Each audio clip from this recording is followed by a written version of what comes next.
Hai teman, welcome to my mini vlog Living in Turkey edisi jalan-jalan ke Siprus Utara atau North Cyprus. Yang belum tahu, Siprus Utara itu bagian dari Turki, sebuah negara yang hanya diakui oleh Turki dan belum diakui secara internasional ya. Dia udah merdeka lama banget, lebih lama dari Indonesia. Dan ini kita sedang menunggu penerbangannya. Dan selama penerbangan ini gue nggak sempat videoin karena capek banget. Bener-bener gue itu habis balik dari acara 17-an di KBRI Ankara. Dan ini kita udah nyampe, kita sempat booking mobil buat dipakai beberapa hari dan juga pesan tempat stay di Airbnb selama 4 hari. Dan ini gue pengen nunjukin kamarnya dan kamar mandinya, kayaknya itu aja deh soalnya agak messy gitu tempat kita stay. Dan ini kita mau berangkat jalan-jalan melihat kota ini gitu.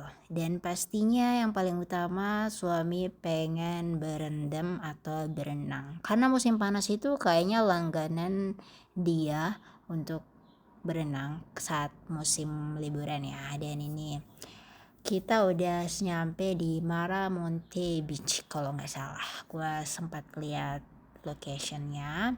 Di sini rame dan airnya lumayan tenang sih di sini. Pas kita nyampe tuh nggak terlalu rame, tapi pas mau balik itu benar-benar rame banget. Teman-teman yang belum tahu tentang Siprus Utara bisa cek aja di Google yang benernya gimana historicalnya, karena gue takut salah ngomong. Dan ini kita udah parkir mobilnya dan kita muter-muter aja nih di city centernya Girne. Dan ini beneran lumayan berangin banget nih di sini, sampai sampai terbang-terbang gitu.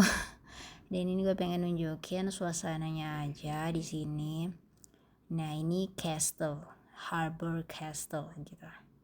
Kita sempat ke sana tapi di hari terakhir. Dan ini lumayan ya, jalan nanjak itu, viewnya tuh kayak Istanbul menurut gue ya, karena naik tangga gitu loh, agak terjal. Dan kita sempat ke LC Waikiki untuk beli kemeja atau kaos itu buat suami. Dan ini kita balik lagi ke city center.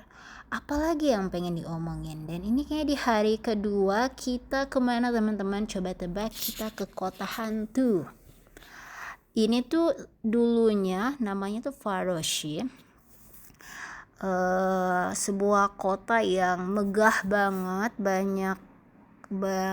banyak banget hotel mewah gitu. Tapi semenjak tahun 74 itu ada intervensi militer Turki di sini, jadi penduduk aslinya mengungsi dan nggak bisa masuk. Dan ini tertutup untuk beberapa tahun lumayan panjang dan baru dibuka itu di tahun 2020-an kayaknya deh.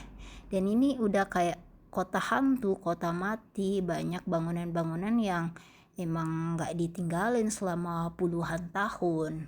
Nah, dan kita nggak nyangka ternyata udah buka pantai di sini. Tadinya pergi tuh nggak bawa baju ganti, dan ternyata pas kita masuk ke dalam, pantainya terbuka dan indah banget.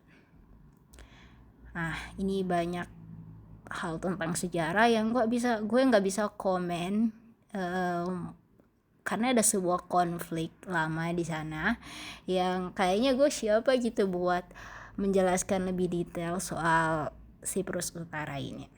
Tapi ini sebuah tempat yang worth it banget dikunjungin, walaupun sepanjang jalan itu lumayan banyak lahan kosong gitu, jadi nggak padat, nggak rame.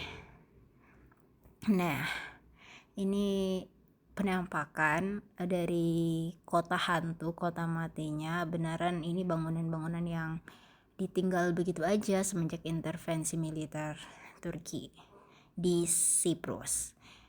Nah, ini banyak yang nyewain sepeda buat bisa muter-muter di kota hantu ini, tapi kita milih jalan kaki aja karena gue juga nggak bisa sepedaan. Dan ini Toyota yang tadi tuh katanya suami lumayan terkenal banget, tapi gue nggak tahu. Jadi banyak yang foto di background Toyota itu. Gue sama suami juga sih, cuma gue nggak dapet foto yang bagus karena rame banget. Dan ini kita masih di kota hantunya.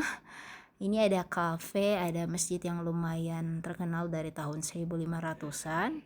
Dan ini kita udah di pantainya di wilayah kota hantunya itu Faroshi atau Kapal Marash. Marash itu nama Turkinya Faroshi, kapal itu artinya tertutup.